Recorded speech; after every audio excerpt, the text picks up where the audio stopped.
l'actualité, rélecture de la charte des partis politiques. Les travaux ont été lancés ce matin, phase nationale et diaspora. Des propositions seront faites sur la mise en œuvre effective des recommandations des assises nationales de la refondation. Le Mali compte 297 partis politiques. Le stade Wanzin Koulibaly entièrement rénové, un stade qui répond désormais aux normes internationales. Il a été inauguré ce lundi après-midi. 50 mm de pluie sont tombés aujourd'hui sur Bamako et des inondations ont été enregistrées dans certains quartiers. Mali Météo prévoit de la pluie toute cette semaine. La rédaction a baladé sa caméra pour le constat. Et la teigne, on en parle ce soir dans Focus Santé, une infection cutanée très contagieuse. Elle peut détruire à la souche des cheveux si elle est mal soignée. Focus Santé en fin de journal. Voilà pour le sommaire, le développement dans un court instant. Mesdames, Messieurs, bonsoir et bienvenue dans la grande édition de ORTM 1. À l'ouverture de cette édition, selon les données du ministère de l'Administration territoriale et de la décentralisation, le Mali compte 297 partis politiques et 94 organisations de la société civile. Les consultations nationales sur la loi portant rélecture de la charte des partis politiques se sont ouvertes ce matin au Centre international des conférences de Bamako, phase nationale et diaspora. Durant 2 jours, les forces vives de la nation et les Maliens établis à l'extérieur vont faire des propositions concrètes et c'est pour parvenir à la mise en œuvre effective des recommandations des assises nationales de la refondation. Les détails avec Al-Jumatina. CICB, centre de référence pour les grands événements de notre pays, abrite l'ultime étape de la consultation de la relecture de la charte des partis politiques et des organisations de la société civile. Une relecture faisant partie des recommandations issues des assises nationales de la refondation. Dans un premier temps, le ministre délégué en charge des réformes politiques dit avoir saisi les principaux concernés pour qu'ils fassent des propositions concrètes permettant la mise en œuvre des recommandations des ANR. Mais après constat, selon lui, tel n'a pas été le cas. Parmi les recommandations des assises nationales de la refondation, figurent les 3 importantes recommandations ci-après se rapportant aux partis politiques. 1. La réduction du nombre de partis politiques en appliquant des conditions restrictives de création et de financement. 2. La relecture de la charte des partis politiques avec une réaffirmation du statut de chef de file de l'opposition. 3. L'interdiction du nomadisme politique en cours de mandat. Pour la mise en œuvre des dites recommandations, j'ai saisi le 19 décembre 2024 par des lettres individuelles les 297 partis politiques et les 94 organisations de la société civile figurant dans la base de données du ministère de l'Administration territoriale et de la décentralisation, sollicitant leur réponse au plus tard le 14 mars 2025. Ayant ainsi pris acte des réponses données, le ministre délégué a donc jugé nécessaire de rendre compte en Conseil des ministres. À l'issue du dépouillement des réponses des partis politiques et des organisations de la société civile, nous avons constaté qu'au lieu de propositions concrètes permettant la mise en œuvre des recommandations des ANR, les partis politiques se sont contentés de généralités sans aucune modalité opérationnelle, généralité du genre, il faut durcir les conditions de création des partis politiques, instaurer plus de rigueur dans le fonctionnement des partis politiques, maintenir l'aide publique aux partis politiques et la soumettre à des conditions plus rigoureuses, regrouper les partis politiques, etc. Il est évident que ces propositions n'apportent aucun élément nouveau dans la formulation des recommandations elles-mêmes, ni n'offrent aucune solution juridique de mise en œuvre des recommandations des ANR. En plus de ce manque de réponse opérationnelle de la part des partis politiques, ceux-ci, pour la plupart, n'ont même pas répondu à nos correspondances. En effet, sur les 297 partis politiques existants consultés, seuls 137 ont répondu. Donc, la majorité des 160 partis politiques n'ont même pas répondu. Prenant acte du fait qu'aucune solution de réduction du nombre des partis politiques ou de leur regroupement n'est offerte au gouvernement par les partis politiques, j'ai présenté le 4 avril 2025 une communication verbale au Conseil des ministres pour rendre compte. C'est ainsi que lors du Conseil des ministres du 9 avril 2025, il a été décidé d'user d'un principe juridique légitime qui est le parallélisme des formes et des compétences en soumettant les propositions des partis politiques et des organisations de la société civile à l'appréciation des forces vives de la nation à l'intérieur du pays et des Maliens établis à l'extérieur, car ce sont ces mêmes acteurs qui ont adopté les recommandations des ANR en décembre 2021. Ainsi, après la phase de la consultation dans les régions, dans le district de Bamako et dans les ambassades et consulats du Mali, l'enjeu de la présente concertation nationale des forces vives de la nation et des Maliens établis à l'extérieur est de procéder à un examen minutieux des résultats issus lors de l'étape précédente. Pour cette phase nationale, il vous est soumis la synthèse des conclusions des concertations des 16 et 17 avril 2025. Votre rôle est d'examiner minutieusement ces documents, de les affiner et de faire des recommandations concrètes aux plus hautes autorités de la République. Vos propositions et recommandations ne doivent souffrir d'aucune ambiguïté pour permettre d'avancer. C'est ainsi parti pour 2 jours de travaux de la phase nationale des forces vives de la nation et des Maliens établis à l'extérieur dans le cadre de la relecture de la loi portant charte des partis politiques. Voilà, relecture de la charte des partis politiques. 3 groupes réfléchissent sur 3 thématiques principales. La réduction des nombres de partis politiques, l'interdiction du nomadisme politique et la situation du chef de file de l'opposition. Les experts doivent apporter des recommandations concrètes. Reportage, Youssouf Diakité et Sidiki Balou. Le gouvernement du Mali est à pied d'œuvre pour l'assainissement de la scène politique malienne. C'est ce qui justifie l'organisation de ces forums sur la relecture de la charte les concernant. Selon les experts du jour, la charte existante comporte beaucoup d'insuffisances.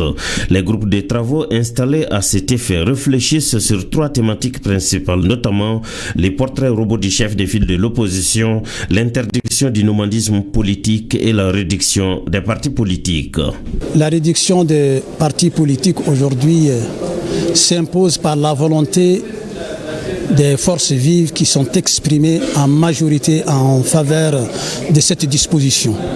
Donc pour moi, aujourd'hui, ce qui est venu de la base doit être le fil conducteur et il a été demandé de réduire le nombre de partis politiques qui s'élève aujourd'hui à 297 pour une population d'environ 23 millions d'habitants. La synthèse de la base a montré que la fourchette demandée est de entre 4 et 5 partis qui peuvent porter des projets de société pour la nation malienne. Nous ne sortons pas en dehors des recommandations formulées par les assises nationales. Nous faisons de façon qu'on peut appliquer ces recommandations. Donc, dans cette logique, l'opposition politique va être une nécessité, mais avoir un chef de file pour l'opposition ne sera pas indispensable.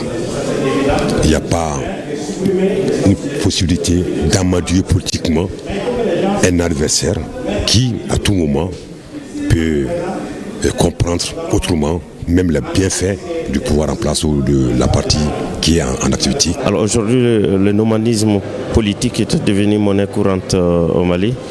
Comment vous allez faire pour définitivement arrêter cela? Ce phénomène est régi par l'article 106, assez clairement d'ailleurs. Aujourd'hui, la tendance est l'arrêt total. L'arrêt total. Comment légiférer de sorte que ce phénomène soit derrière nous et que les gens soient plus prompts à leurs engagements et que ce phénomène disparaisse totalement de notre vision politique. À l'issue de ces travaux, les participants venus de tous les pays formuleront des recommandations allant dans le sens de l'atteinte des objectifs recherchés par les autorités maliennes, c'est-à-dire une gouvernance vertueuse au service du peuple. Suite de ce journal, le commandant de la zone de défense numéro 5 de Tombouctou vient d'effectuer une visite de supervision à Gundam Niafunke Sumpi et Léré. Il est venu transmettre les félicitations de la hiérarchie à la troupe. Tombouctou, Idrissa Goulou Sissoko. Par cette visite, il s'agissait pour le commandant de la zone de défense numéro 5 de s'enquérir du moral des troupes qui se battent au quotidien contre les groupes armés terroristes.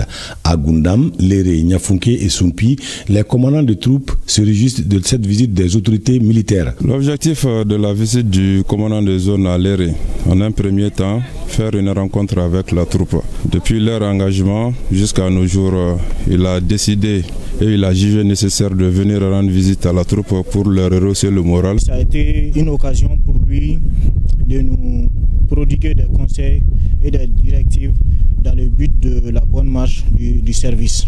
Cette visite est perçue par les populations locales comme une marque de considération et le souci des autorités militaires de leur sécurisation. Les autorités locales saluent la présence des FAMA. On remercie toutes les hautes autorités pour la sécurité qu'ils ont su créer à Niafunke et dans les autres communes. Sincèrement, on est très satisfait, on est très heureux. Et le message qu'on va lui donner, c'est de comprendre que ces éléments qui sont là, c'est vraiment des éléments qui font la fierté de l'armée. Ils n'ont aucun problème avec la population, au contraire, ils sont très solidaires. On ne peut que les remercier suffisamment pour ça. Vraiment, c'est un bon signe pour nous. Ça soulage la population et ça nous soulage aussi. Ça montre que vraiment nos soldats sont debout. Ils peuvent mener leurs différentes missions comme ils veulent. Et surtout ça a démenti beaucoup de rumeurs qui circulent, comme quoi que les gens ne peuvent pas faire des missions comme ils veulent, les gens ne peuvent pas sortir comme ils veulent. Malgré qu'on est conscient que tout problème vient de la population, parce que c'est là-bas qu'ils peuvent avoir le malgame. Mais notre souci, vraiment, c'est d'essayer de faire tout pour faire la différence entre le malfaiteur et les innocents. Il faut dire que la présence des FAMA dans ces localités a permis aux populations de pratiquer les différentes routes sans trop de difficultés et favoriser ainsi les échanges entre les villes. Cette visite aura permis au commandant de la zone de défense numéro 5 de saluer la bravoure des hommes déployés sur le terrain et de les assurer du soutien de la hiérarchie militaire. Elle a été une visite très très riche en enseignement, très très riche et nous allons après cette visite prendre d'autres mesures, des mesures de renforcement au niveau de tous ces postes et je profite quand même de ce micro pour remercier et féliciter tous les éléments FAMA déployés dans le secteur 3 qui ne ménagent aucun effort pour maintenir la paix et la quiétude pour la population de la région. Cette visite de terrain prouve à suffisance que les populations et les FAMA sont main dans la main pour sécuriser la région de Tombouctou. L'amicale des anciens du service national des jeunes AMA SNJ était à Bafo ce dimanche pour rendre visite à la 6e cohorte du SNJ en formation.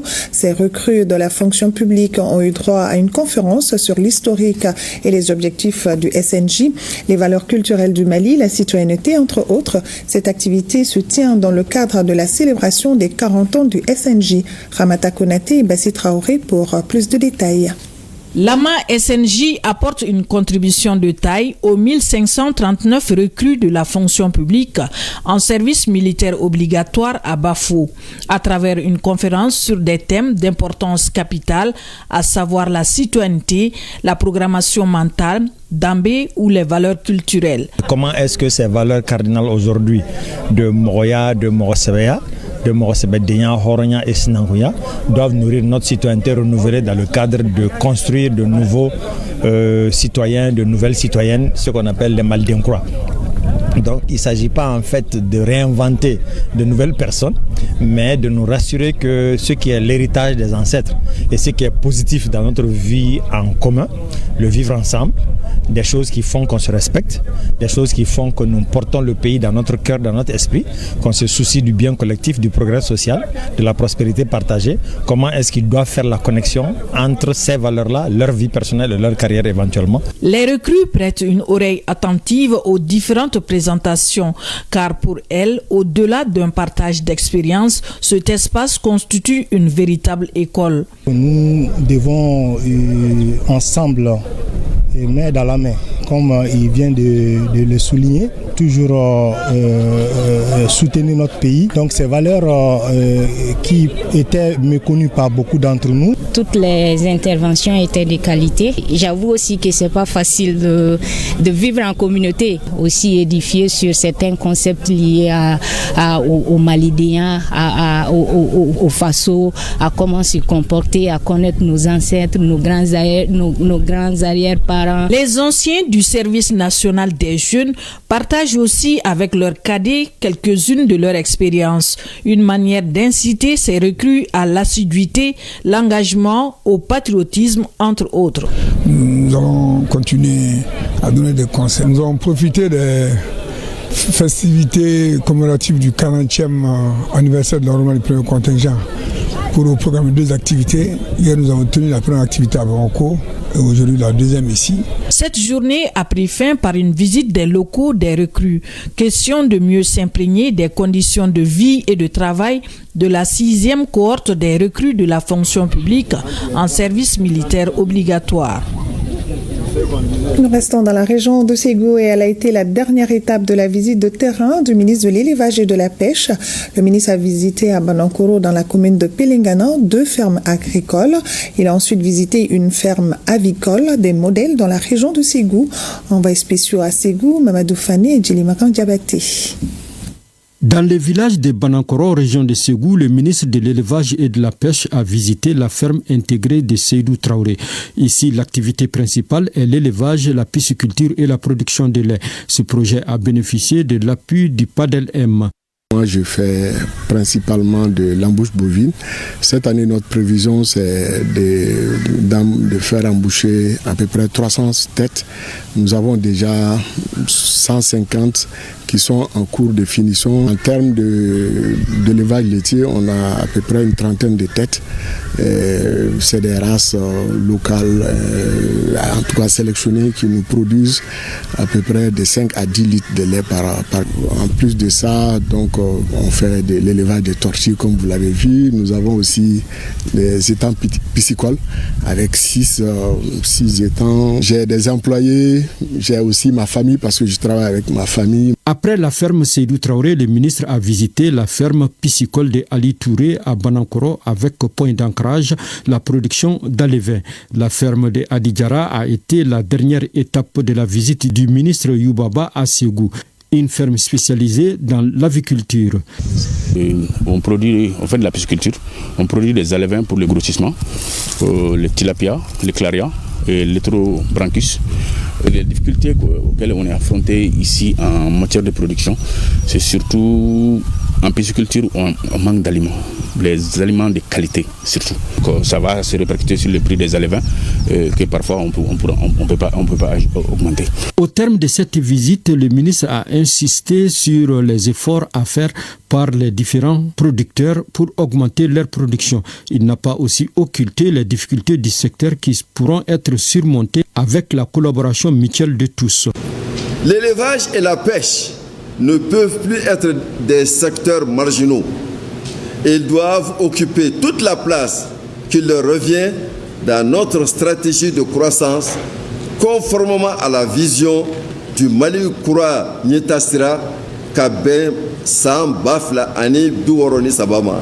Je réitère l'engagement de mon département à accompagner tous les acteurs de ces filières à travers un appui technique renforcé, un meilleur accès au financement et les réformes structurelles en cours.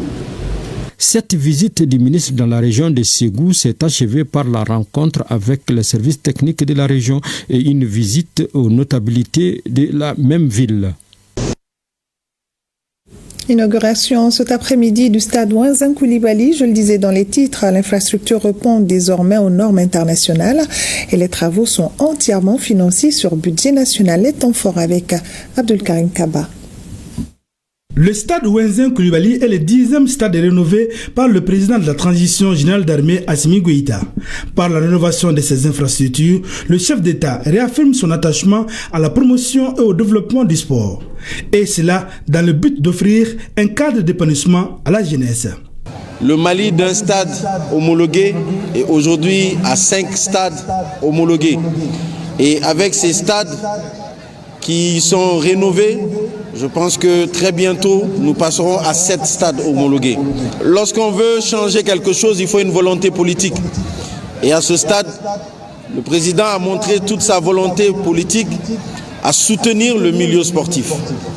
Et je pense que nous lui sommes très reconnaissants par rapport à cela. Avec ces infrastructures rénovées, il s'agit d'aller encore plus loin, de travailler encore plus. Et comme l'ont demandé les États généraux du sport, de travailler non seulement sur la gouvernance, mais sur la performance de nos athlètes et de nos joueurs. Je pense que ça, c'est un travail qui démarre et qui va continuer avec ces infrastructures. Le stade Wenzin Coulibaly répond désormais aux normes internationales. Je suis très content par rapport au stade que vous avez vu dans le temps et que le stade a été rénové avec moi. Vraiment, c'est une satisfaction totale. Vous avez vu que comment l'État a investi dans ça, on ne peut pas le laisser comme ça n'importe comment. Il faut que les gens acceptent avec nous que c'est l'État qui a financé. L'État a mis du nom pour ces joyaux, qu'ils acceptent avec nous. Et comment nous aussi, nous allons aussi gérer ce stade dans le plus grand respect. Avec ces infrastructures, le développement du sport malien est garanti. Toutes choses appréciées par la jeunesse et les acteurs du monde sportif. Nous remercions son Excellence général d'armée Assimi Goïta pour cette opportunité encore. Parce qu'il a promis, il a dédié cette transition à la jeunesse. Voilà un exemple pour nous qui va nous permettre de nous recréer, de faire le sport. Le sport, ça fait partie de notre vie quotidienne. Une jeunesse en bonne santé, ça nous permet de relever les défis. Et aujourd'hui, nous sommes très contents de voir que nos jeunes frères et nos cadets surtout, ces joyaux-là est très proche de nos établissements, que ce soit lycée Askia Mohamed, Alfred Garçon. Ça va permettre à ces enfants-là d'avoir l'amour du sport. Excellence Assimi Goïta, le président de la transition, n'arrête pas de nous surprendre. Tous les jours, on voit quelque chose qu'on ne voit pas dans les autres pays. Parce qu'aujourd'hui, franchement, ces structures-là, on ne s'attendait pas du tout.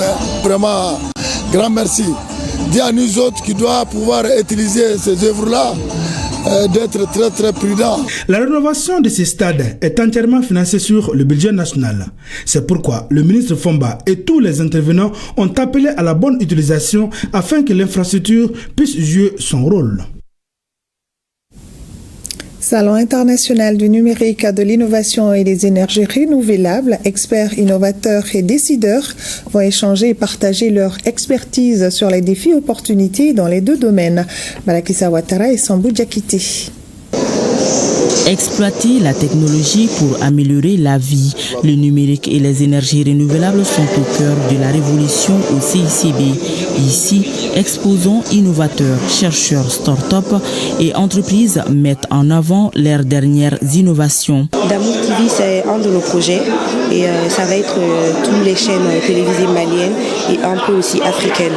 En collaboration avec ORTM, il sera digitalisé, c'est-à-dire les gens auront la chance de pouvoir télécharger l'application sur leur smartphone, regarder les chaînes à travers le monde. Pour l'instant, ça va être gratuit pour tous les pays de l'AES et à l'étranger, ça sera payant. Nous, on a amené des kits, des équipements solaires pour présenter aux visiteurs qui vont profiter de ce salon et voir peut-être le besoin se faire sentir.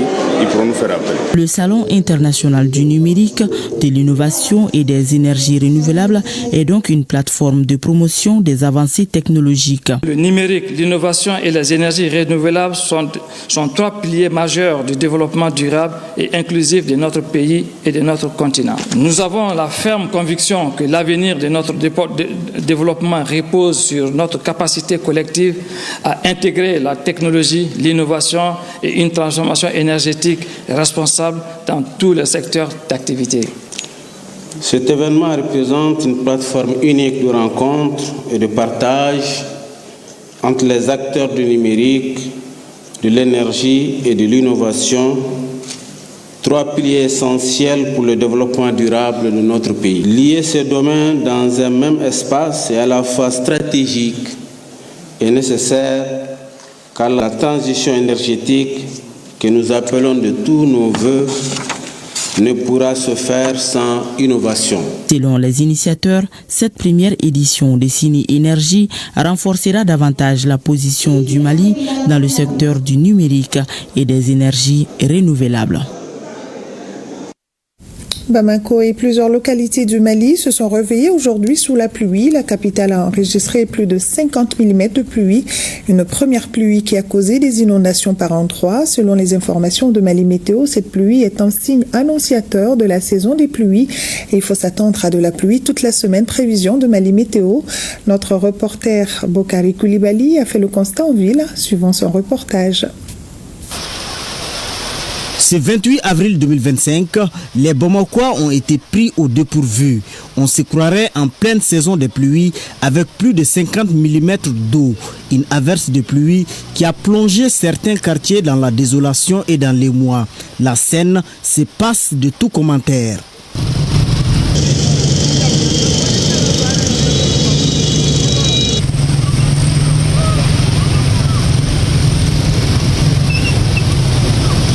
Cette triste réalité n'est pas le cas partout à Bamako.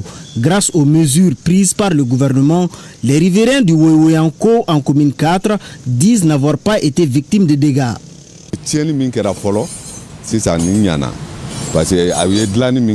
La réparation du pont Weweyanko a été bénéfique. Le canal d'un robinet était ouvert, c'est ce qui avait provoqué ces dégâts. Heureusement, la partie endommagée du pont a été réparée.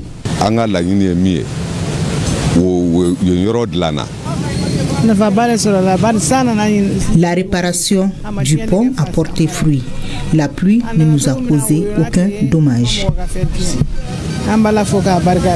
Selon Mali Météo, la pluie diluvienne de ce matin est un signe annonciateur de la saison des pluies. La saison débute précocement et d'où une telle quantité enregistrée dans beaucoup d'endroits, beaucoup de nos localités au niveau du pays, surtout la partie sud du Mali, notamment les régions de Sikasso, Koutiala, Boukouni et Bamako et ses environs. Il y a aussi Kita et voilà, et le sud de la région de Caille.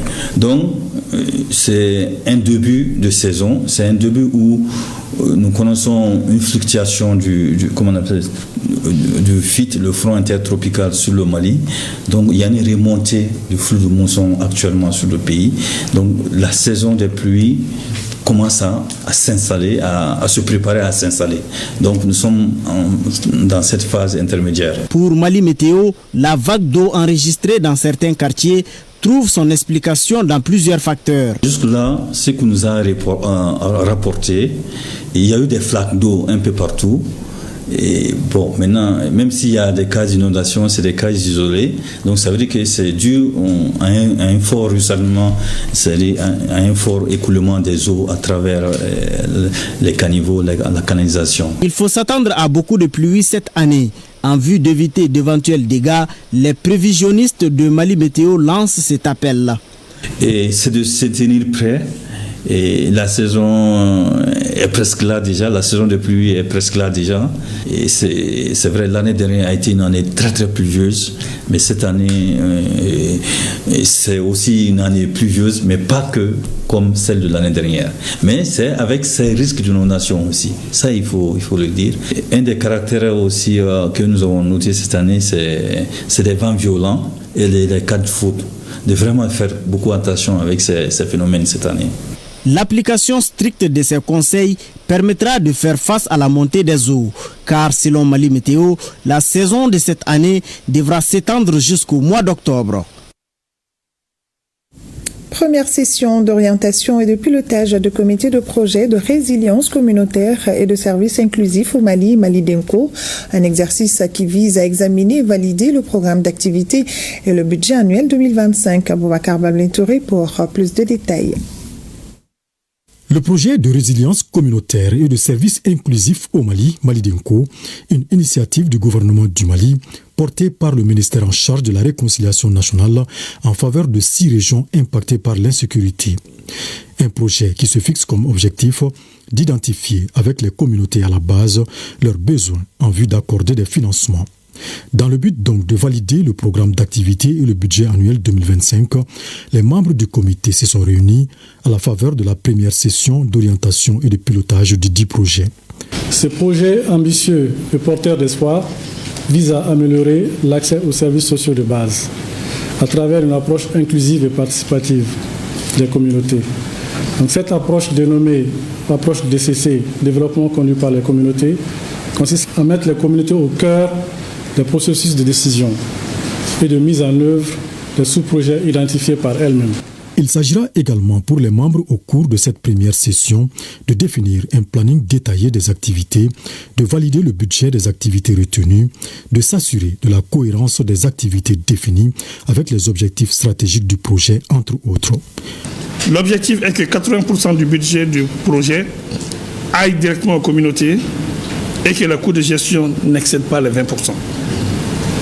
L'approche inclusive et participative adoptée par Mali Denko constitue une rupture salutaire avec les méthodes directives qui ont souvent montré leurs limites. À travers la tenue de cette première session, les membres du comité de pilotage ici présents auront une fois de plus l'occasion d'apporter leur pierre à l'édifice de développement communautaire en statuant sur le projet du plan de travail et budget annuel de PTBA et en formulant des recommandations. Ce projet Mali Denko d'une durée de 4 ans va coûter à l'État malien et son partenaire qu'est la Banque mondiale près de 90 milliards de francs CFA. Il couvrira 57 communes et plus de 700 villages. Également dans ce 20h, une délégation de la République populaire de Chine en visite au siège du groupe Toguna. Le groupe Toguna, c'est plus de 800 emplois permanents, une présence sous-régionale dans au moins 6 pays. Aujourd'hui, il est leader dans la production et commercialisation d'engrais avec une capacité de 100 000 tonnes de phosphate naturel granulé par an. Cette visite permettra donc de dynamiser les échanges commerciaux entre opérateurs économiques des deux pays. Nyanya Traoré et Toumani Diabaté. Le groupe Toguna Industrie poursuit le renforcement de son partenariat à l'international. Pour rendre encore plus robuste et solide son leadership, il multiplie les actions dans ce sens, d'où cette énième visite de personnalités chinoises dans son entreprise.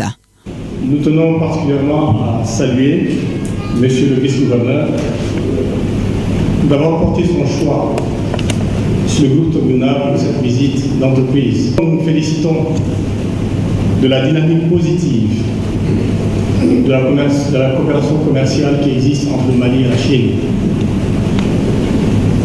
Une coopération commerciale à laquelle nous, Toguna, croit, et nous sommes confiants que cette coopération va se développer dans les avenirs à venir pour le bien des Maliens et de leurs partenaires chinois. Les visiteurs du jour nous viennent de la province du Hebei avec à leur tête le vice-gouverneur en personne. Avec lui, des opérateurs économiques émerveillés par les réalisations du groupe. Toute chose qui suscite de véritables perspectives en s'inscrivant dans l'esprit des promesses faites lors du FOCAC par les deux chefs d'État, général d'armée Assimi Goïta et Xi Jinping. Nous sommes très contents et très fiers de cette coopération bilatérale, de cette coopération entre les entreprises. Et les deux chefs d'État ont porté nos relations au niveau stratégique. Cette délégation venue du province du Hebei est venue au Mali pour renforcer cette lien d'amitié et de coopération pragmatique et pour voir comment est-ce qu'une province de la Chine peut contribuer à cette coopération déjà fructueuse entre nos deux pays. Le groupe Toguna, ce sont 5 entités opérant dans divers secteurs d'activité. De Toguna Agro-Industrie à Toguna Mining en passant par Toguna Motors, le vice-gouverneur est conquis par les prouesses de l'entreprise et visiblement satisfait de voir les marques chinoises en première ligne. Je suis très ravie de voir les voitures chinoises, surtout ici, et surtout quand je lui demande s'il aime aussi ces voitures, il a dit oui, et aussi son Excellence l'ambassadeur a dit oui, il aime aussi. La halte à la galerie d'art de l'entreprise a été l'un des moments forts de la visite. Comme notre pays, les Chinois accordent beaucoup d'importance à la culture. En découvrant les objets exposés et leur histoire, le vice-gouverneur est convaincu de l'attachement du groupe à ses valeurs culturelles. Le Mali est un pays riche en culture millénaire. Donc, j'ai déjà échangé avec son Excellence.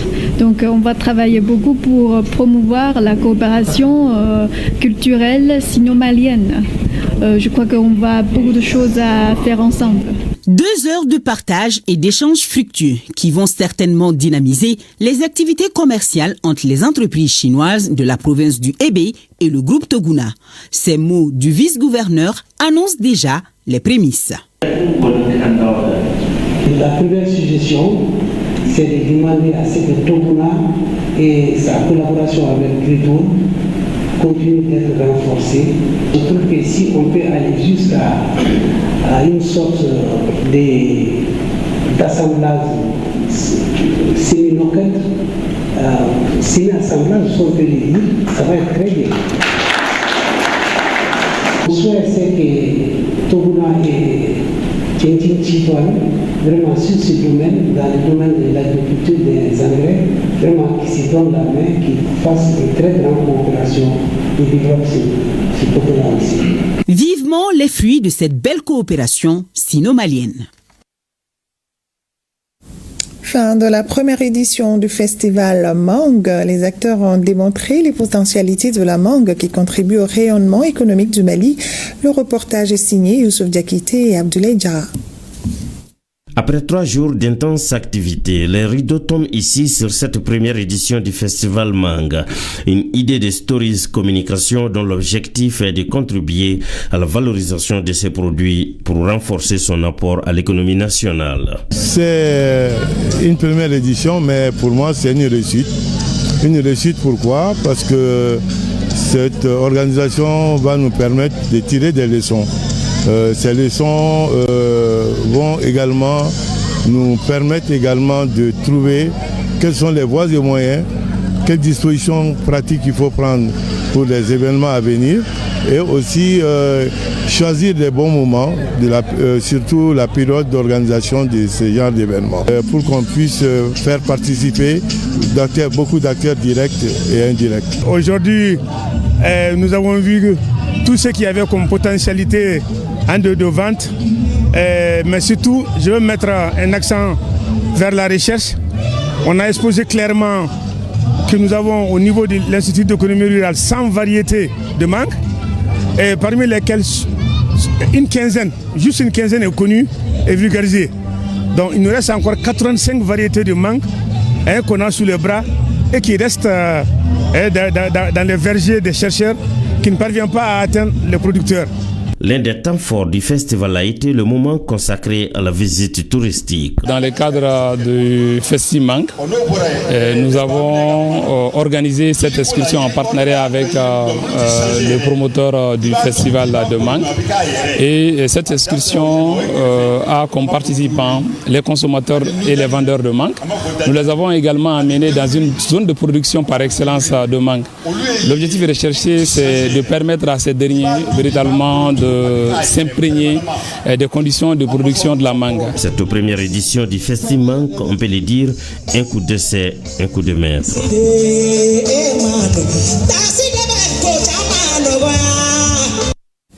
Et vivement la deuxième édition, 25e session de la revue sectorielle de la justice. Il s'agit de faire le point des activités réalisées en 2024 et la programmation pour 2025. Reportage Youssouf Diakité. Ceci est un exercice habituel pour le ministère de la Justice et Garde des Sceaux.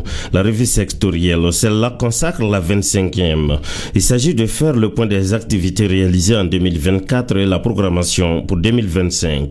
Pour 2024, il faut dire que d'abord déjà au niveau de l'exécution des activités du programme annuel de performance 2024, nous sommes au-delà de 85% d'exécution des activités programmées. Ces différentes activités sont financièrement soutenues par les partenaires techniques et financiers. Comme vous le savez, l'ambassade de Pays-Bas avait rejoint le projet Saria Batou pour qu'on puisse ensemble être forts et accompagner vraiment tous les départements centraux du ministère de la Justice. Donc en plus de notre partenariat avec le PNUD, nous avons voulu élargir ce partenariat avec le ministère sur aussi le projet Saria Batou. Le secrétaire général du département qui a présidé les travaux félicite l'ensemble de l'équipe parce que, dit-il, leurs résultats sont palpables. Cet événement annuel constitue un moment privilégié de redevabilité, de reddition de comptes, à la fois envers les pouvoirs publics, les partenaires au développement, mais aussi les usagers de l'institution judiciaire qui aspirent à une justice responsable, moderne, crédible, accessible, efficace et transparente pour assurer le développement socio-économique de notre pays. Les partenaires techniques et financiers ont saisi l'opportunité pour renouveler leur accompagnement au regard des objectifs atteints. Atelier de validation des statistiques d'accidents de la circulation routière au Mali pour l'année 2024. Les chiffres ont été dévoilés au grand public. 7685 cas d'accidents ayant induit 689 tués. Ces chiffres sont en baisse par rapport à l'année 2023, mais restent tout de même alarmants. Le point avec Fanta Mamanientao. Les statistiques d'accidents de la circulation constituent le levier de la lutte contre l'insécurité routière. C'est dans ce contexte que l'Agence nationale de la sécurité routière organise chaque année un atelier réunissant l'ensemble des services pourvoyeurs des données d'accidents de la route, à savoir la gendarmerie, la police, la protection civile et les services de santé. Cette rencontre est un cadre idéal pour harmoniser et valider les statistiques d'accidents de la circulation avec l'ensemble des acteurs routiers. Les statistiques d'accidents de la circulation routière constituent une précieuse source d'information pour la gestion de la sécurité routière.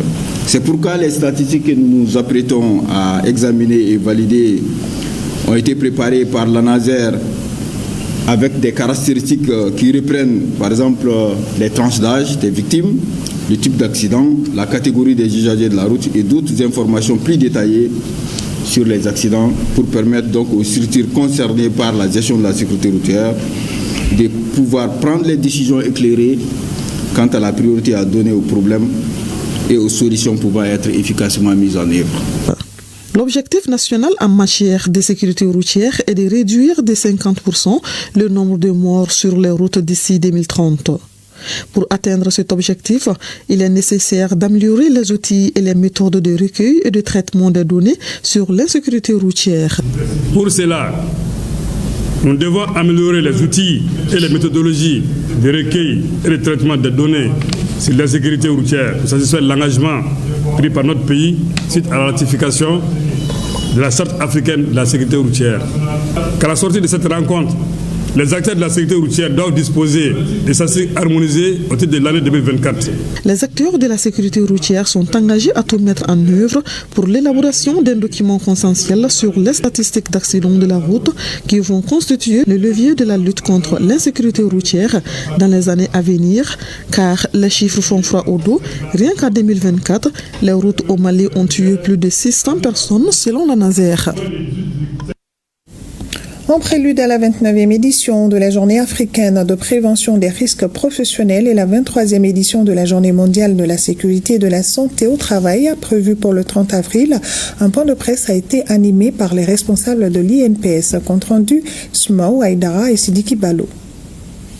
La problématique de la prévention des risques professionnels et celle de la sécurité et de la santé au travail réunira le 30 avril prochain les acteurs du monde du travail autour d'un certain nombre de thématiques. Comment s'adapter à la révolution numérique, le bien-être des travailleurs, la sécurité et la santé au travail. C'est à la faveur de la 29e édition de la Journée africaine de la prévention des risques professionnels et celle de la 23e édition de la Journée mondiale de la sécurité et de la santé au travail. 2 journées qui seront célébrées simultanément par notre pays. Une information partagée au cours d'un point de presse qui marque le lancement des activités des dites journées.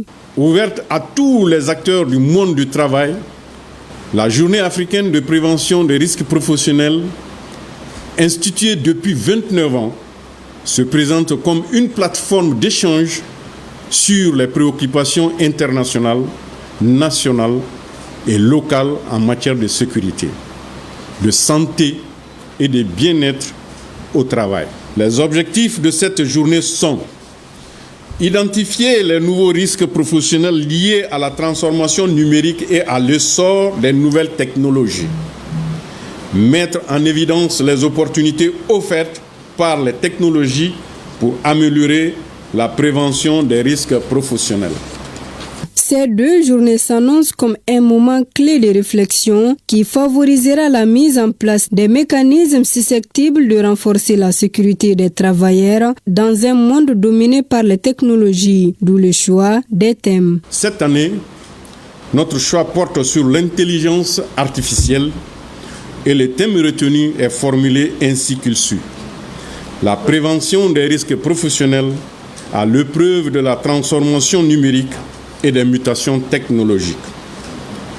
Opportunités, défis, stratégies d'adaptation. Et le directeur général adjoint de conclure qu'un accent particulier sera mis sur un problème souvent méconnu, celui de la prévention des intoxications alimentaires en milieu professionnel.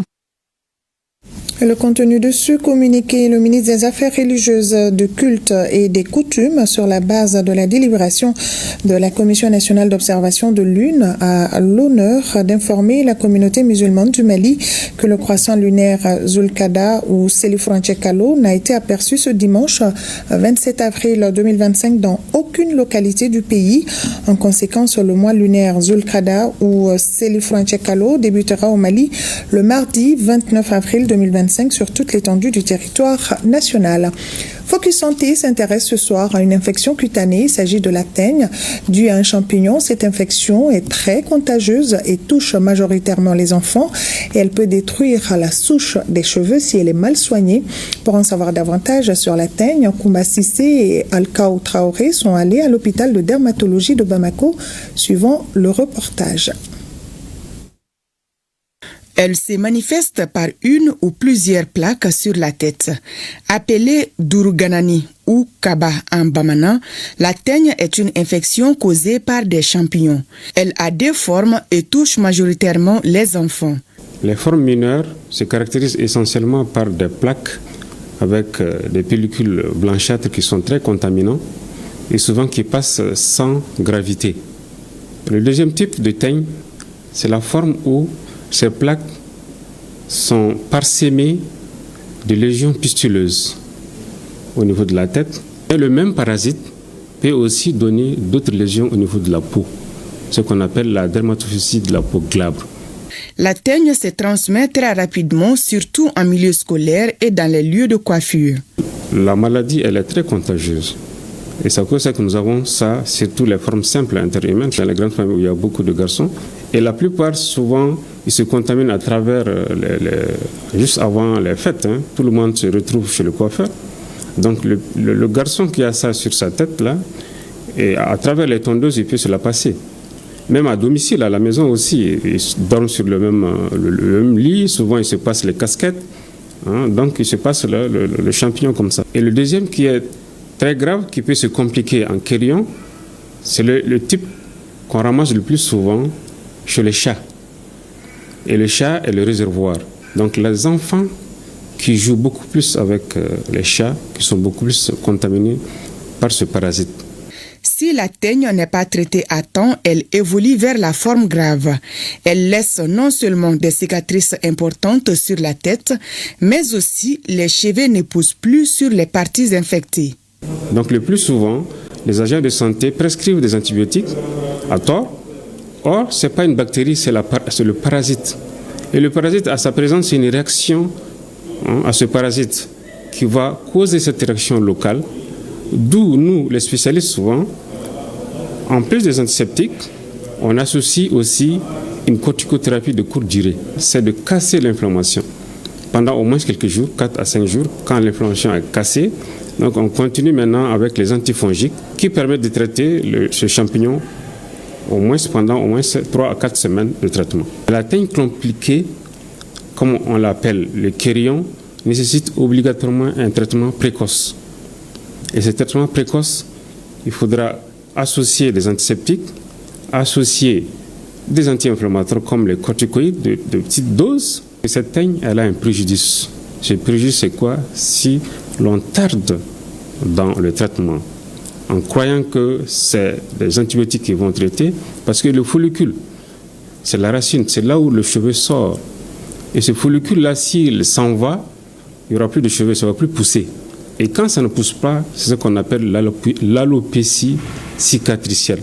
Et c'est un préjudice esthétique, surtout chez les filles qui vont grandir, qui n'auront pas de cheveux. La prévention, c'est quoi? C'est tout d'abord vraiment la propriété. Laver bien la tête, éviter ceux qui ont déjà la teigne, éviter le contact permanent avec eux. Et les formes graves aussi, éviter le contact permanent avec les chats. La teigne est une infection à ne pas négliger. Ces complications agissent sur la qualité et la quantité des cheveux qui peuvent marquer à vie les personnes touchées.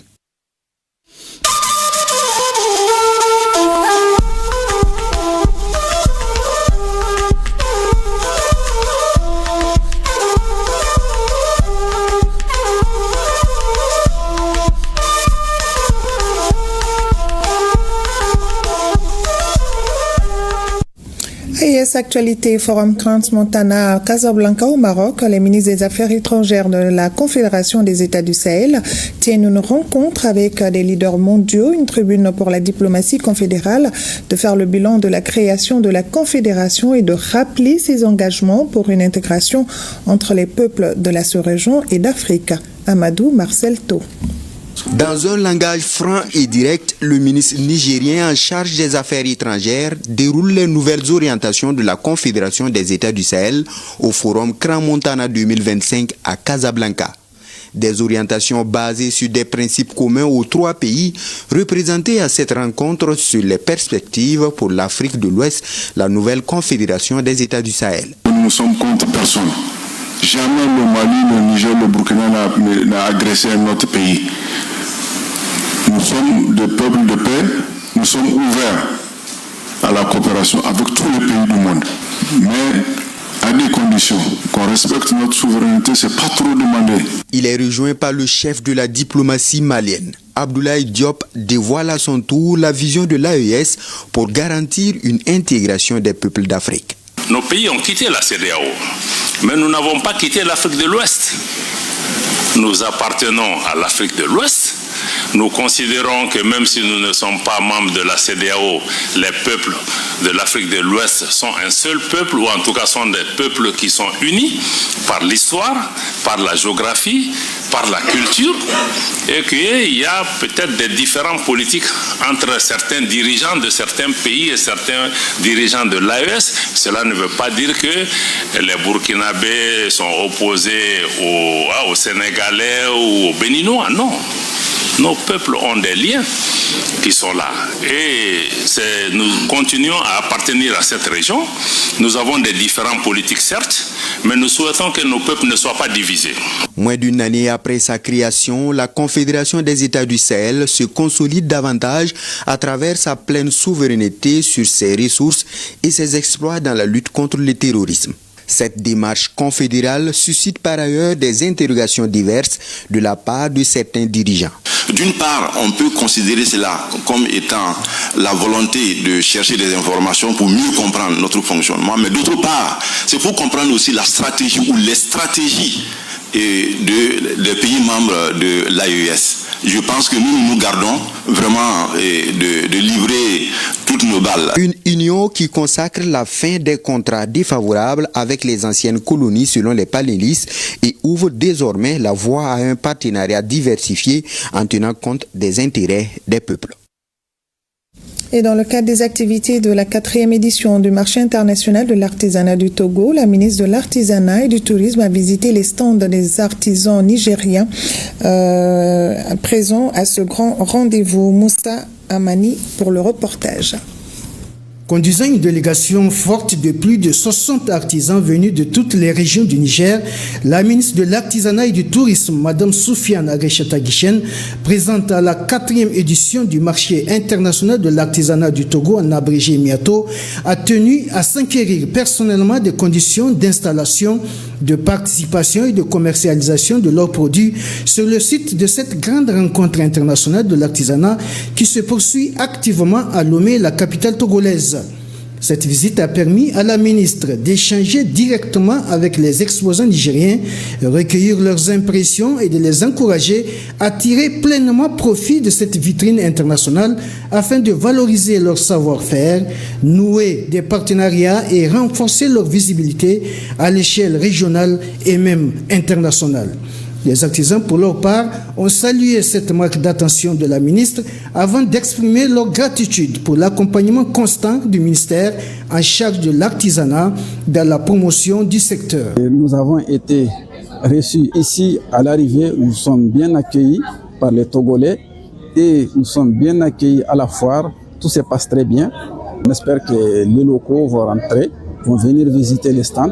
Il y a eu la visite ce matin. Et hier aussi, il y a eu des visites. On a des espoirs. Il y a des gens qui sont en train de découvrir des choses et qui sont là prêts pour revenir. La ministre de l'Artisanat, effectivement, elle a salué les exposants. Donc, elle a vu comment ça se passe. Merci pour son passage. Nous sommes fiers de ce qu'elle a fait déjà.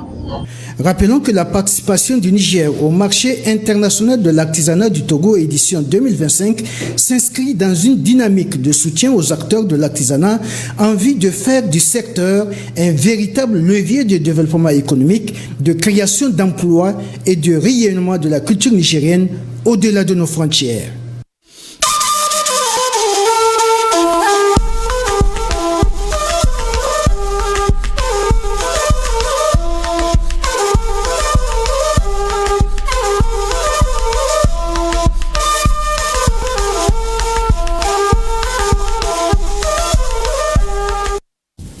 Également, ce communiqué, le ministre des Maliens établi à l'extérieur et de l'intégration africaine a appris avec une profonde consternation l'assassinat de notre compatriote Aboubacar Sissé survenu le vendredi 25 avril 2025 dans l'enceinte de la mosquée de la Grande Combe en France. En cette douloureuse circonstance, le ministre adresse les condoléances les plus attristées du gouvernement du Mali à la famille durement éprouvée ainsi qu'à l'ensemble de la communauté malienne résidant en France. Il exprime également sa solidarité et son soutien aux fidèles de la mosquée de la Grande Combe profondément affectés par cet acte odieux. Le ministre des Maliens établi à l'extérieur et de l'intégration africaine condamne avec la plus grande fermeté cet acte barbare perpétré dans un lieu de recueillement, de paix, de tolérance et de solidarité. Le ministre suit avec une attention particulière l'évolution de l'enquête en cours en étroite coordination avec les représentations diplomatiques et consulaires du Mali en France. Et c'est la fin de cette édition. Merci à vous de l'avoir suivi. On se dit à demain, même heure, même plateau, Dieu voulant. Un peuple uni jamais ne sera vaincu. Conseil de nos grands-pères. Le Mali pour tous et tous pour le Mali. Bonne fin de soirée à tous.